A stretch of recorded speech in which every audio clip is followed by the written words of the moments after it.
കഥയാരംഭിക്കുന്നത് ഭാര്യ ഭർത്താക്കന്മാരായ page കോളിൻസിനെയും Leo കോളിൻസിനെയും പരിചയപ്പെടുത്തിക്കൊണ്ടാണ്. അവരിരുവരുമന്ന് ഒരു സിനിമയ്ക്ക് പോയിരുന്നു. മഞ്ഞു പെയ്യുന്ന രാത്രിയാണ്. ഇരുവരും തിയേറ്ററിൽ നിന്ന് പുറത്തേക്ക് വന്നു. കാറിന് മുകളിൽ വീണ മഞ്ഞൊക്കെ മാറ്റി വണ്ടിയുമെടുത്ത് അവർ പോവാനാരംഭിച്ചു. ഇരുവർക്കുമിടയിൽ അത്രമേൽ പ്രണയം തങ്ങി നിൽക്കുന്നുണ്ട്. അവരുടെ ഭാവങ്ങളിലും പെരുമാറ്റത്തിലും ഒക്കെ അത് പ്രകടമായിരുന്നു. ഒരു ഘട്ടത്തിൽ വണ്ടിയൊന്നൊതുക്കിയപ്പോൾ ഭാര്യയായ പേജ് തന്റെ സീറ്റ് ബെൽറ്റ് മാറ്റി ലിയോയുടെ ദേഹത്തേക്ക് ചാഞ്ഞു ചെന്നു. പെട്ടെന്നായിരുന്നു അത് സംഭവിച്ചത്.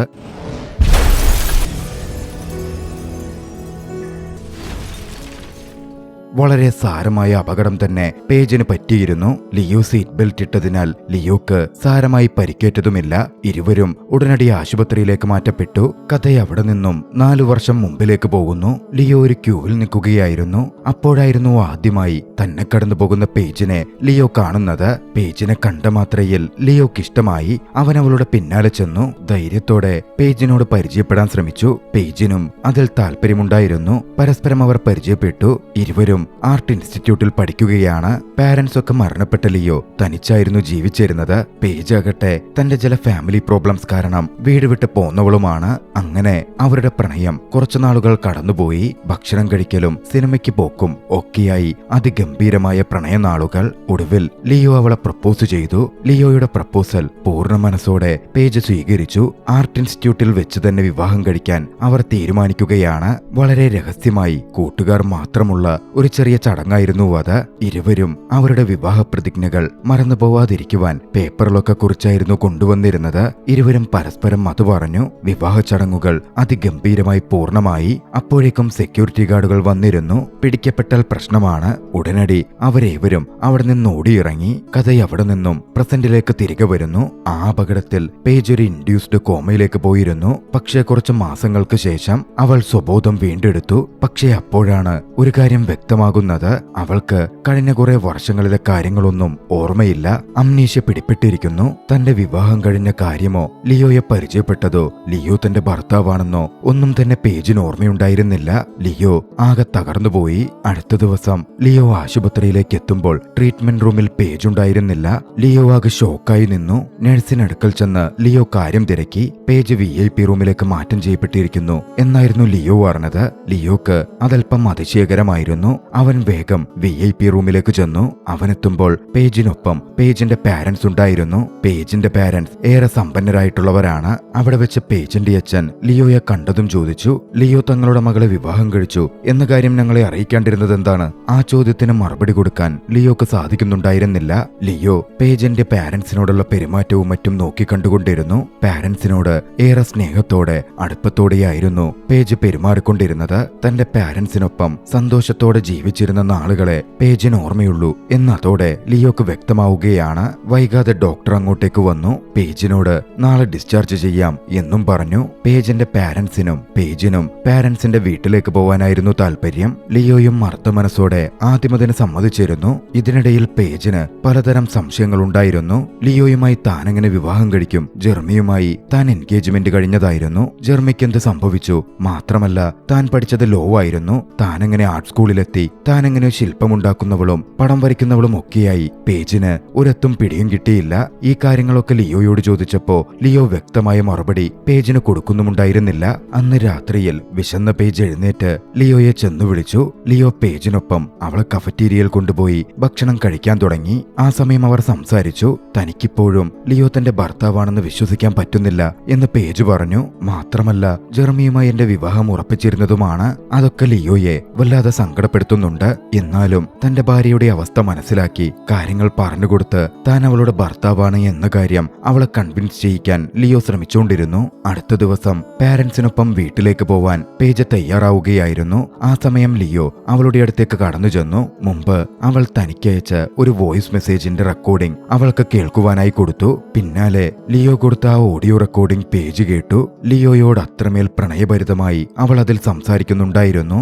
അത് കേട്ടതും ലിയോയോട് ലിയോയോട് താനെന്തുകൊണ്ട് ഇങ്ങനെയൊക്കെ പ്രണയത്തോടെ സംസാരിച്ചു, താനറിയാത്ത എന്തൊക്കെയോ നടന്നിട്ടുണ്ടല്ലോ എന്നൊക്കെ പേജിന് തോന്നി. പാരന്റ്സിനൊപ്പം പോവാതെ ലിയോക്കൊപ്പം പോവാൻ അതോടെ പേജ് തീരുമാനിക്കുകയാണ്. ലിയോക്കൊപ്പം പോയാൽ പെട്ടെന്ന് ഓർമ്മകൾ വീണ്ടെടുക്കാൻ സാധിച്ചാലോ എന്നും പേജ് ചിന്തിച്ചിരുന്നു. ലിയോയും പേജും വീട്ടിലേക്കെത്തി. പേജിന് ഒരു സർപ്രൈസ് പാർട്ടി ലിയോ അവിടെ അറേഞ്ച് ചെയ്തിരുന്നു. പേജിന്റെയും ലിയോയുടെയും കൂട്ടുകാരും പേജിനെ നേരിട്ടറിയാവുന്നവരും അടക്കം ഒരുപാട് ആളുകൾ അവിടെ ഉണ്ടായിരുന്നു. പക്ഷേ അവരെ ആരെയും ഓർത്തെടുക്കാൻ പേജിന് സാധിച്ചില്ല. അവൾ വല്ലാതെ ശ്വാസം മുട്ടി. പേജിന്റെ അവസ്ഥ മനസ്സിലാക്കിയ ലിയോ അതോടെ പെട്ടെന്ന് പാർട്ടി അവസാനിപ്പിക്കുകയാണ്. അന്ന് രാത്രിയിൽ അതിന്റെ പേരിൽ പേജ് ലിയോയെ വിമർശിക്കുകയും ചെയ്തു. താനൊക്കെ പഠിച്ചു വരുന്നല്ലേ ഉള്ളൂ, നിങ്ങളെപ്പോലും എനിക്ക് മര്യാദക്ക് മനസ്സിലായിട്ടില്ല, എനിക്ക് സമയം വേണം, പേജ് തറപ്പിച്ചു പറഞ്ഞു. ലിയോക്കും അത് മനസ്സിലാവുമായിരുന്നു. അടുത്ത ദിവസം പുലർച്ചെ പേജ് വരുമ്പോൾ കണ്ണാടിയിൽ വെച്ചിട്ടുള്ള അവളുടെ പുറത്തിന്റെ ഒരു ഫോട്ടോ കണ്ടു. അതിൽ പച്ച കുത്തിയ പാടുണ്ടായിരുന്നു. ഇതെപ്പോഴാണ് ഞാൻ പച്ച കുത്തിയത്? ഈ ടാറ്റു ഒക്കെ എന്റെ അമ്മ കണ്ട എന്താവും അവസ്ഥ? പേജ് സ്വയം പറഞ്ഞു. പേജ് അവിടെയുള്ള തന്റെ വസ്ത്രങ്ങൾ എടുത്തു ധരിച്ചു. സംഭവം എന്തെന്നാൽ വീട്ടിലുള്ള സമയത്ത് കുലീന രീതിയിലുള്ള വസ്ത്രങ്ങൾ മാത്രമേ പേജ് ധരിച്ചിരുന്നുള്ളൂ. നിലവിൽ അവിടെ പേജിന് ഇഷ്ടമുള്ള തരത്തിലുള്ള വസ്ത്രങ്ങളാണ് മുഴുവനുള്ളത്. പേജിനാണെങ്കിൽ അതൊന്നും ഓർമ്മയുമില്ല. ഇത്തരത്തിലുള്ള വസ്ത്രങ്ങളൊന്നും താൻ ധരിക്കാറില്ലായിരുന്നല്ലോ എന്നായിരുന്നു പേജ് ചിന്തിച്ചത്. അതുകൊണ്ട് തന്നെ ലിയോയുടെ വസ്ത്രങ്ങളായിരുന്നു പേജ് ധരിച്ചത്. പിന്നാലെ ബ്രേക്ക്ഫാസ്റ്റ് കഴിക്കാൻ പേജ് ലിയോയുടെ അടുത്തേക്ക് ചെന്നു. ലിയോയോട് നിനക്കെന്തെങ്കിലും ജോലിയുണ്ടോ, ഞാനെന്താ ചെയ്തോണ്ടിരുന്നത് എന്നൊക്കെ പേജ് ചോദിക്കുകയാണ്. ലിയോ പറഞ്ഞു, എനിക്കൊരു റെക്കോർഡിംഗ് സ്റ്റുഡിയോ ഉണ്ട്, അതൊരു ബിസിനസ് ആക്കാനുള്ള ഐഡിയ ഒക്കെ പറഞ്ഞു തന്നത് അന്ന് നീയായിരുന്നു. പിന്നെ നിന്നെപ്പറ്റി പറഞ്ഞാൽ നീ എപ്പോഴും നിന്റെ സ്റ്റുഡിയോയിലായിരിക്കും. ഒരു വലിയ കമ്പനിയുടെ പ്രൊജക്ട് നിനക്ക് കിട്ടിയിട്ടുണ്ടായിരുന്നു, നീ അതിന്റെ വർക്കിലായിരിക്കും കൂടുതൽ സമയം. നിന്നെ വേണമെങ്കിൽ നിന്റെ സ്റ്റുഡിയോയിലേക്ക് ഞാൻ കൊണ്ടുപോകാം എന്ന് ലിയോ പറഞ്ഞപ്പോ വേണ്ടെന്നും താനിപ്പോ അതിന് തയ്യാറായിട്ടില്ല എന്നുമായിരുന്നു പേജിന്റെ മറുപടി. ലിയോയോട് തനിക്കിപ്പോ കുഴപ്പമില്ലെന്നും നിങ്ങള് വേണമെങ്കിൽ ജോലിക്ക് പൊക്കോ, ഇതൊക്കെ ഒന്ന് പരിചയമായി വരട്ടെ, ചിലപ്പോ ഓർമ്മകൾ തിരിച്ചു വന്നാലോ എന്ന് പേജ് പറഞ്ഞു. ഓക്കെ പറഞ്ഞ ലിയോ ഒരു മൊബൈൽ ഫോണും ഫോൺ നമ്പറും ഒക്കെ എഴുതി കൊടുത്തും എന്തെങ്കിലും ആവശ്യമുണ്ടെങ്കിൽ വിളിക്കാൻ മടിക്കണ്ട എന്ന് പ്രത്യേകം എടുത്തു പറഞ്ഞു തന്റെ ജോലിക്കായി പുറപ്പെടുകയാണ്. പേജ് കുറച്ചു കഴിഞ്ഞ് അവിടുത്തെ വീഡിയോ കാസറ്റൊക്കെ പ്ലേ ചെയ്ത് നോക്കാൻ തുടങ്ങി. അതിലൊന്ന് അവരുടെ വിവാഹത്തിന്റെ ദൃശ്യങ്ങളായിരുന്നു. പരസ്പരം അവർ കൊടുത്ത പ്രതിജ്ഞാവാചകങ്ങൾ പറയുന്നതൊക്കെ പേജ് നോക്കിക്കണ്ടു. പേജിന് അതൊക്കെ വല്ലാത്തൊരു ഫീലിംഗ്സ് ഉണ്ടാക്കുന്നുണ്ട്. പഴയ കാര്യങ്ങളൊക്കെ ഒന്ന് ഓർത്തു നോക്കാൻ പേജ് ശ്രമിച്ചെങ്കിലും അവൾക്ക് ഓർമ്മ വരുന്നുണ്ടായിരുന്നില്ല. കുറച്ചു സമയം വീട്ടിൽ ചിലവഴിച്ചപ്പോ പേജിന് ബോറടിച്ചു. പുറത്തൊന്നിറങ്ങുവാൻ അവൾ തീരുമാനിച്ചു. പണ്ടവൾ പോവുമായിരുന്ന ഒരു റെസ്റ്റോറന്റിലേക്ക് അവൾ പോയി. ആ കടയിലുള്ളവർക്കും പേജിന് പരിചയമുണ്ടായിരുന്നു. അവൾ സ്ഥിരമായി കഴിക്കുന്ന ഫുഡ് അവളെക്കാൾ മുമ്പേ തിരിച്ചറിഞ്ഞ് അവരത് അവൾക്ക് കൊടുക്കുന്നു പോലുമുണ്ട്. അവരോടൊക്കെ വർത്താനം പറഞ്ഞ് പേജ് പുറത്തേക്കിറങ്ങി. പക്ഷെ പുറത്തെത്തിയപ്പോഴാണ് പേജിന് പെട്ടെന്ന് ഒരു ബ്ലാക്ക് ഔട്ട് ഉണ്ടാവുന്നത്. ഏത് വഴിയിലൂടെയാണ് പോവേണ്ടത് എന്നവൾക്ക് ഓർമ്മ കിട്ടുന്നില്ല. അവളാകെ കൺഫ്യൂസ്ഡ് ആയി. പോകുന്നതിന് മുമ്പ് ലിയോ ഫോണും നമ്പറും ഒക്കെ കൊടുത്തിരുന്നതാണ്. പക്ഷെ അതെടുക്കുവാൻ അവൾ മറന്നും പോയി. തിരികെ വീട്ടിലെത്തിയ ലിയോ പേജിനെ കാണാതെ ആകെ വല്ലാതാവുന്നുണ്ട്. മറുവശത്ത് പേജാകട്ടെ തന്റെ അമ്മയുടെ നമ്പർ ഓർമ്മയുണ്ടായിരുന്നതുകൊണ്ട് അമ്മയെ വിളിച്ചു. അമ്മ വന്ന് പേജിനെ പിക്ക് ചെയ്തു. പേജെന്ന് കുറച്ചു സമയം അമ്മയുടെ കൂടെയായിരുന്നു. കുറച്ചു കഴിഞ്ഞ് പേജ് വീട്ടിലേക്ക് എത്തുകയാണ്. പോയ വേഷത്തിലല്ലായിരുന്നു അവളുടെ വരവ്. പഴയ കുലീനതയുള്ള വസ്ത്രങ്ങളും മറ്റും അവളിലേക്ക് തിരികെ എത്തിയിരുന്നു. മൊത്തത്തിലൊരു ഭാവമാറ്റവുമുണ്ട്. ലിയോക്കടുത്തെത്തിയ പേജ് താൻ അമ്മയ്ക്കൊപ്പം ആയിരുന്നെന്നും അമ്മ വൈകിട്ട് തങ്ങളെ ഡിന്നറിന് ക്ഷണിച്ചിട്ടുണ്ട്, പോയാൽ കൊള്ളാമെന്നുമൊക്കെ ലിയോയോട് പറഞ്ഞു. അത് കേട്ടതും ലിയോക്ക് വലിയ താല്പര്യമൊന്നും തോന്നിയിരുന്നില്ല. എന്നിരുന്നാലും പേജ് പറഞ്ഞതാണല്ലോ, ലിയോ സമ്മതിച്ചു. അവരിരുവരും അങ്ങനെ അമ്മയും അച്ഛനും കൊടുക്കുന്ന പാർട്ടിയിലേക്ക് എത്തുകയാണ്. അവിടെ പേജിന്റെ അച്ഛനും അമ്മയും സഹോദരിയും സഹോദരിയുടെ ഫിയാൻസിയും ഒക്കെ ഉണ്ടായിരുന്നു. അവിടെ വെച്ച് പേജിന്റെ അച്ഛൻ ലിയോയോട് ലിയോയുടെ ബാക്ക്ഗ്രൗണ്ടിനെ പറ്റി ചോദിച്ചു. ലിയോയുടെ അച്ഛനും അമ്മയും മരണപ്പെട്ടു പോയതാണല്ലോ, തനിക്കാകെ പേജ് മാത്രമേ ഉള്ളൂ എന്ന് ലിയോ പറഞ്ഞപ്പോ ലിയോക്ക് താൻ എത്രത്തോളം ഇമ്പോർട്ടന്റ് ആയ വ്യക്തിയാണ് എന്ന് പേജ് സ്വയം തിരിച്ചറിയുന്നുണ്ട്. പിന്നാലെ ലിയോയുടെ ജോലിയെപ്പറ്റി അവിടെ സംസാരം വന്നു. തന്റെ റെക്കോർഡിംഗ് സ്റ്റുഡിയോയെ പറ്റിയും താൻ ചെയ്യുന്ന വർക്കുകളെ പറ്റിയും ലിയോ വിശദീകരിച്ചെങ്കിലും ഒരു പുച്ഛഭാവമായിരുന്നു അവരുടെയൊക്കെ മുഖത്തുണ്ടായിരുന്നത്. കോടികളുടെ ബിസിനസ് ഉള്ളവരാണ്. അവരുടെ മുമ്പിലാണ് ലിയോ തന്റെ ചെറിയ ജോലിയെപ്പറ്റി പറഞ്ഞുകൊണ്ടിരിക്കുന്നത്. അന്ന് അവിടെ നിന്നും കുറച്ചു കഴിഞ്ഞ് പേജും ലിയോയും പേജിന്റെ സഹോദരിയും ബോയ്ഫ്രണ്ടും കൂടി അടുത്തുള്ളൊരു ബാറിൽ പോയി. അങ്ങോട്ടേക്ക് കയറി ചെല്ലുമ്പോ അവിടെ ഡയാൻ എന്ന പേജിന്റെ പഴയ സുഹൃത്തിരിക്കുന്നുണ്ടായിരുന്നു. പേജ് അവളെ നോക്കി കൈവീശിയെങ്കിലും ഡയാൻ മുഖം തിരിച്ചു കളഞ്ഞു. പേജിനും അതെന്താണെന്ന് മനസ്സിലാവുന്നുണ്ടായിരുന്നില്ല. ഡയാൻ എന്താ ഇങ്ങനെ പെരുമാറിയേ? പേജ് അനിയത്തിയോട് ചോദിച്ചു. കഴിഞ്ഞ കുറച്ചു വർഷങ്ങൾക്കിടയിൽ കുറെ സംഭവങ്ങൾ ഉണ്ടായിട്ടുണ്ട്, നിങ്ങളിപ്പോ അത്ര നല്ല രസത്തിലൊന്നുമല്ല എന്നായിരുന്നു അനിയത്തി പറഞ്ഞത്. പേജും അനിയത്തിയും അങ്ങനെ മുമ്പോട്ട് നടന്ന് അവരുടെ സുഹൃത്തുക്കളുടെ അടുത്തെത്തി. തന്റെ പഴയ ഫ്രണ്ട്സിനെ കണ്ടതും പേജ് അത്രമേൽ ആഹ്ലാദിക്കുന്നുണ്ടായിരുന്നു. പേജിന്റെ സന്തോഷം ലിയോയും നോക്കിക്കണ്ടു. കുറച്ചു കഴിഞ്ഞ പറഞ്ഞതും അങ്ങോട്ടേക്ക് ജെർമി കടന്നു വന്നു. ജെർമിയെ കണ്ടതും പേജിന്റെ ഉള്ളിൽ അവനോടുള്ള പഴയ പ്രണയമൊക്കെ പൂത്തുലയ്ക്കാൻ തുടങ്ങി. ലിയോയെ പരിചയം പോലുമില്ലാത്ത അപ്പോഴത്തെ ഓർമ്മയിലുള്ള പേജിനെ സംബന്ധിച്ചിടത്തോളം ജെർമിയുമായി അവൾ പ്രണയത്തിൽ തന്നെയാണല്ലോ. എന്തുകൊണ്ടാണ് തങ്ങളുടെ എൻഗേജ്മെന്റ് വരെ ഇല്ലാതായത് എന്ന് പോലും പേജിനറിഞ്ഞുകൂടാ. പേജ് ജെർമിയുമായി അവിടെ വെച്ച് സംസാരിച്ചു. കൂടുതലും ഫ്ലേട്ട് ചെയ്തൊക്കെയുള്ള സംസാരമാണ്. അവർ തമ്മിലുള്ള അടുപ്പത്തിലുള്ള സംസാരമൊക്കെ ലിയോക്ക് സഹിക്കുന്നുണ്ടായിരുന്നില്ല. എന്നിരുന്നാലും ലിയോ അതെല്ലാം ക്ഷമിച്ചു നിന്നു. ഇങ്ങനെയൊക്കെയാണെങ്കിലും അടുത്ത ദിവസം പേജ് ജെർമിയെ കാണാൻ ജെർമിയുടെ ഓഫീസിലേക്ക് പോയിരുന്നു. എന്തുകൊണ്ടാണ് തങ്ങളുടെ എൻഗേജ്മെന്റ് ഇല്ലാതായത് എന്നവൾക്ക് അറിയണമായിരുന്നു.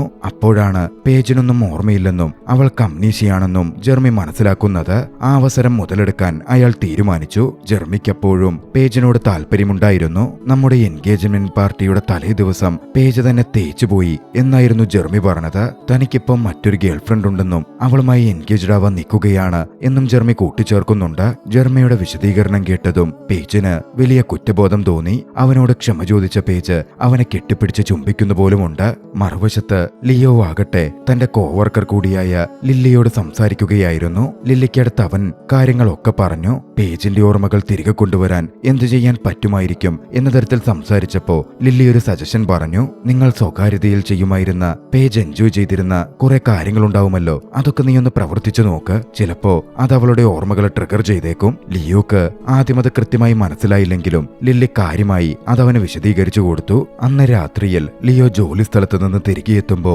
പേജ് തന്റെ കുറെ കുട്ടിക്കാലം മുതലുള്ള ഫോട്ടോസ് എടുത്തു വെച്ച് നോക്കിക്കൊണ്ടിരിക്കുകയായിരുന്നു. ഓർഡറിൽ ആ ഫോട്ടോസ് അറേഞ്ച് ചെയ്ത് എവിടം വരെ തനിക്ക് ഓർമ്മയുണ്ട്, ഏത് ഫോട്ടോ മുതലാണ് തന്റെ ഓർമ്മകൾ ഇല്ലാതായത് എന്നൊക്കെ മനസ്സിലാക്കാൻ അവൾ ശ്രമിക്കുകയായിരുന്നു. അങ്ങോട്ടേക്ക് കടന്നുവന്ന ലിയോ അവളെ ഇക്കിളിയാക്കാൻ ശ്രമിച്ചു. ലില്ലി പറഞ്ഞിരുന്നല്ലോ സ്വകാര്യതയിൽ അവരേറ്റവും എൻജോയ് ചെയ്തിരുന്ന കാര്യം ചെയ്യുവാൻ. പണ്ടൊക്കെ ലിയോ അവളെ ഇക്കിളിയാക്കുമ്പോ പേജ് അതൊരുപാട് എൻജോയ് ചെയ്തിരുന്നു. അവർക്കിടയിലെ വലിയൊരു മൊമെന്റ് തന്നെയായിരുന്നു അത്.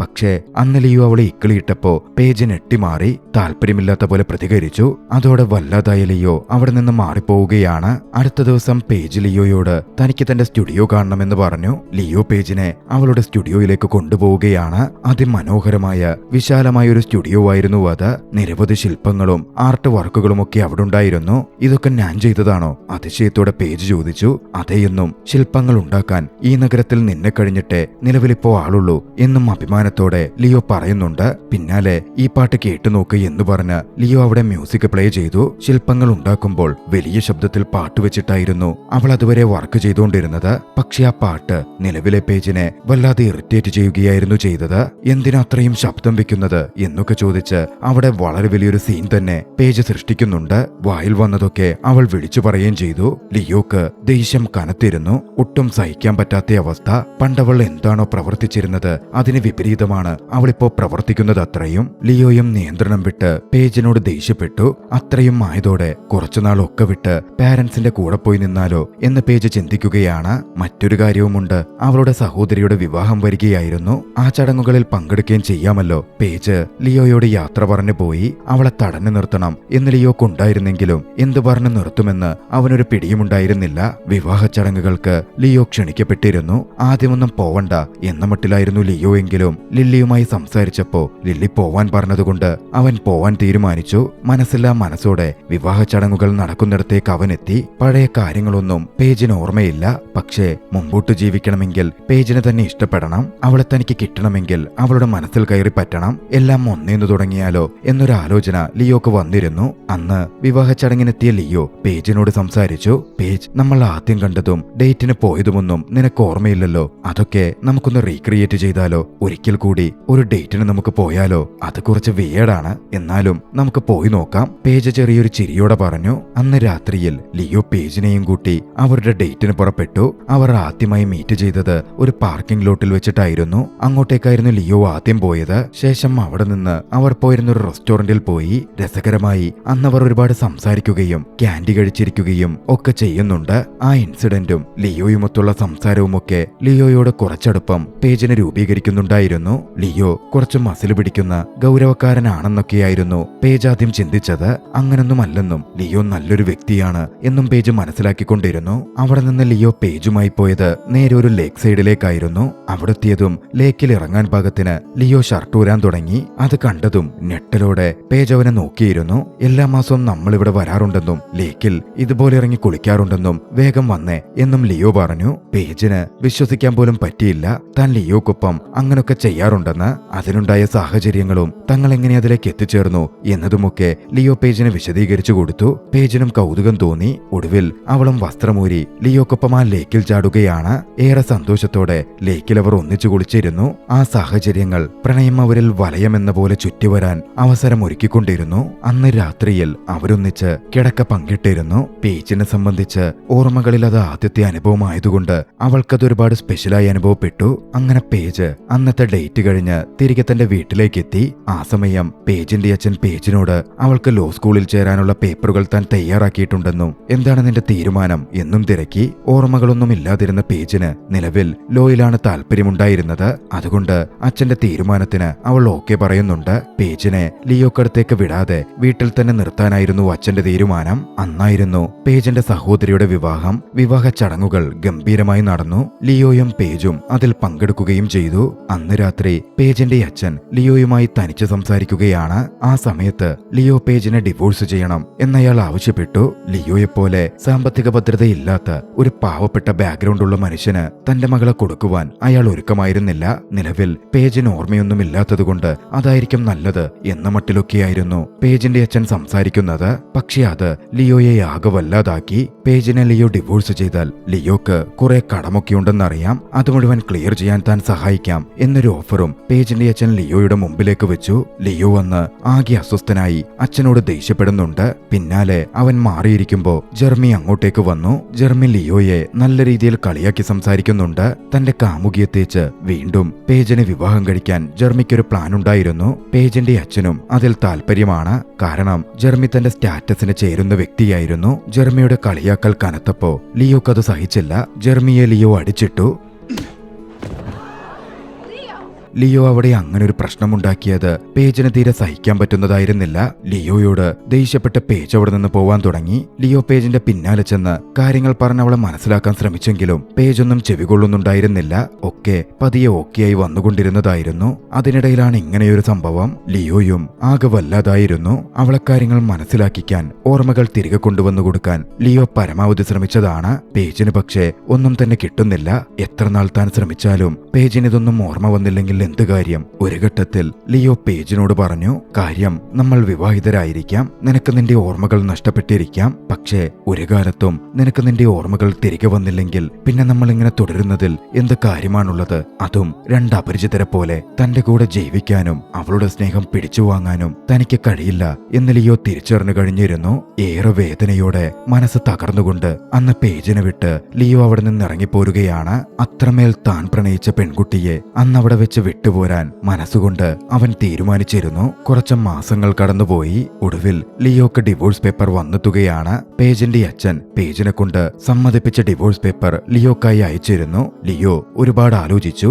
പേജിനൊരു പക്ഷേ ഇത്ര നാളായിട്ടും ഓർമ്മ തിരികെ കിട്ടിയിട്ടില്ല, ഇനിയൊരു പക്ഷേ കിട്ടാനും പോകുന്നില്ല. അങ്ങനാണെങ്കിൽ അവളെ ബുദ്ധിമുട്ടിക്കുന്നതിൽ കാര്യമില്ലല്ലോ എന്ന് ചിന്തിച്ച ലിയോ ഡിവോഴ്സ് പേപ്പർ സൈൻ ചെയ്യുകയാണ്. പിന്നീട് കുറച്ച് ദിവസങ്ങൾക്ക് ശേഷം പേജ് ഷോപ്പിങ്ങിന് പോയിരുന്നു. ആ സമയം അവിടെ വെച്ച് അവൾ വീണ്ടും തന്റെ സുഹൃത്ത് ഡയാനിനെ കണ്ടു. മുമ്പൊരിക്കൽ ഡയാൻ അവളെ മൈൻഡ് ചെയ്യാതെ പോലെ ഇരുന്നിരുന്നല്ലോ. അടുത്ത സുഹൃത്തുക്കളായിരുന്ന തങ്ങൾ എന്തുകൊണ്ടാണ് പിരിഞ്ഞത് എന്ന് പേജിന് അറിവുമുണ്ടായിരുന്നതല്ല. എന്താണ് കാര്യങ്ങൾ എന്ന് പേജിന് അറിയണമായിരുന്നു. പേജിനോട് ഡയാൻ സോറി പറഞ്ഞു. എന്തിനാ നീ സോറി പറയുന്നേ എന്നായി പേജിന്റെ ചോദ്യം. ഡയാൻ വിശദീകരിച്ചു, എന്നോട് ക്ഷമിക്കണം പേജ്, ആ ഒരു പ്രായത്തിൽ എനിക്ക് പറ്റിപ്പോയതാണ്. നിന്റെ അച്ഛനുമായി ഞാൻ റിലേഷനിലായി പോയി, അതും നിന്റെ അമ്മ ജീവിച്ചിരിക്കുമ്പോൾ തന്നെ. അത് തെറ്റാണെന്നൊക്കെ എനിക്കറിയാം. പക്ഷേ നിന്റെ അച്ഛനായിരുന്നു എന്നെ നിർബന്ധിച്ചത്. അതൊക്കെ അറിഞ്ഞതുകൊണ്ടല്ലേ നമ്മുടെ ഫ്രണ്ട്ഷിപ്പ് ഇല്ലാതായതും നീ നാട് വിട്ടുപോയതും. ഒരു ഞെട്ടലോടെയായിരുന്നു പേജ് അത് കേട്ടത്. ഡയാനും തന്റെ അച്ഛനും തമ്മിൽ അങ്ങനൊരു ബന്ധമുണ്ടായിരുന്നെന്നോ? തന്റെ അമ്മയും സഹോദരിയും എല്ലാവരും തന്നോട് കള്ളം പറയുകയായിരുന്നല്ലോ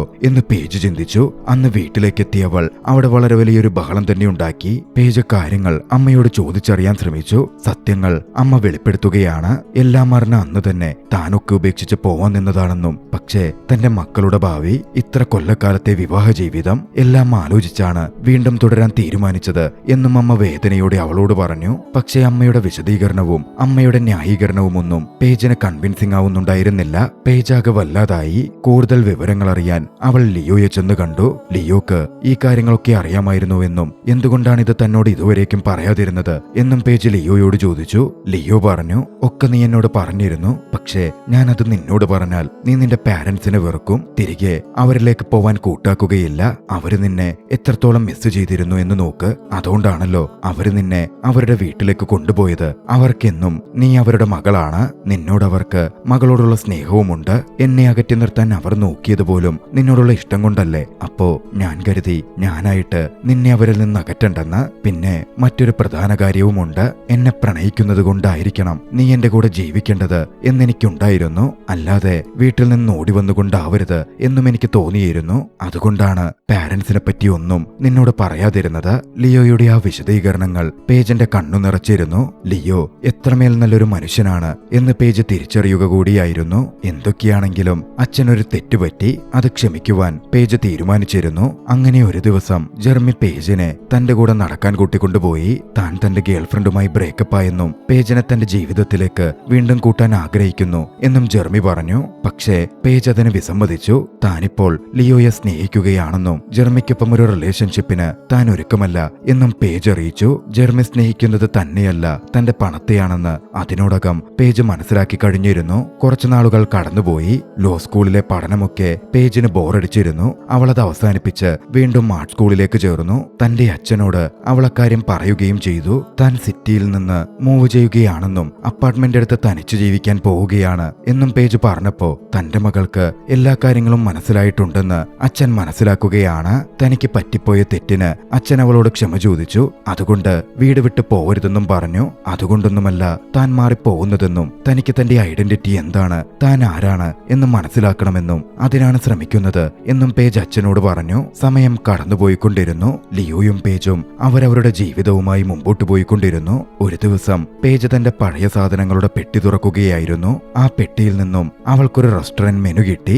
അതിന്റെ പിൻവശത്തായിരുന്നു അവൾ പണ്ട് ലിയോയെ വിവാഹം കഴിച്ചപ്പോ മറന്നുപോവാതിരിക്കാൻ അവരുടെ വെഡ്ഡിംഗ് വൗസ് എഴുതി വെച്ചിരുന്നത്, അതായത് വിവാഹ പ്രതിജ്ഞകൾ. അത് കാണുകയും ആ പ്രതിജ്ഞകൾ വായിക്കുകയും ചെയ്തപ്പോ അവളിൽ ചെറിയൊരു വേദന ഉടലെടുത്തു. ലിയോയെപ്പറ്റി കൂടുതൽ അറിയാൻ സാധിച്ചെങ്കിൽ, ഓർമ്മകൾ തിരികെ വന്നെങ്കിൽ എന്ന് പ്രതീക്ഷിച്ച് അവൾ ആ റെസ്റ്റോറന്റ് ഒന്നുകൂടി വിസിറ്റ് ചെയ്തു. പക്ഷെ അവളുടെ ഓർമ്മകൾ ഒന്നും തിരികെ വന്നിരുന്നില്ല. പക്ഷെ അവൾ ആലോചിച്ചു, ലിയോക്ക് തന്നെ അവന്റെ കൂടെ പിടിച്ചു നിർത്തണമായിരുന്നെങ്കിൽ എന്തൊക്കെ ചെയ്യാമായിരുന്നു, എന്തൊക്കെ കളവുകൾ പറയാമായിരുന്നു. ഒന്നും അവൻ ചെയ്തില്ല.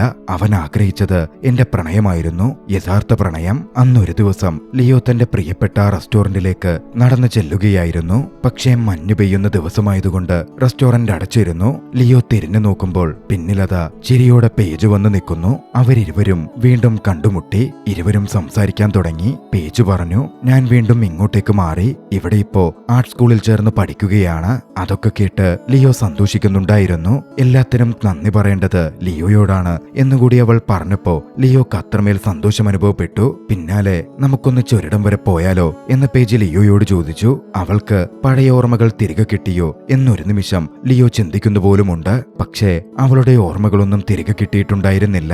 ലിയോ വീണ്ടും ഡിസപ്പോയിന്റഡ് ആയി. പക്ഷേ എന്നിരുന്നാലും അവരിരുവരും സിംഗിൾസ് ആയിരുന്നു, മറ്റാരുമായും റിലേഷനിലുമല്ല. ആ വിവരം അറിഞ്ഞപ്പോ ഇരുവരും സന്തോഷിച്ചു. അവർക്ക് മുമ്പിൽ പുതിയൊരു ജീവിതം വീണ്ടും തുറക്കപ്പെടുകയായിരുന്നു. അവരൊന്നിച്ചൊരു ജീവിതം സ്വപ്നം കണ്ട് തുടങ്ങുന്നിടത്ത് ഏറെ രസകരമായി പ്രണയം പറഞ്ഞു വെച്ചുകൊണ്ട് ചലച്ചിത്രം അവസാനിക്കുകയാണ്. ഈ ചലച്ചിത്രം രൂപീകരിച്ചത് ഒരു യഥാർത്ഥ സംഭവത്തെ അടിസ്ഥാനപ്പെടുത്തിയായിരുന്നു. അവർ ഇപ്പോൾ വിവാഹം കഴിച്ച 2 മക്കൾക്കൊപ്പം സന്തോഷത്തോടെ ജീവിച്ചുകൊണ്ടിരിക്കുന്നു. രസകരമായ ഈ ചലച്ചിത്രം നിങ്ങൾക്കിഷ്ടമായെങ്കിൽ വീഡിയോ ലൈക്ക് ചെയ്യുക. അഭിപ്രായങ്ങളും നിർദ്ദേശങ്ങളും കമന്റുകളിൽ രേഖപ്പെടുത്തുക.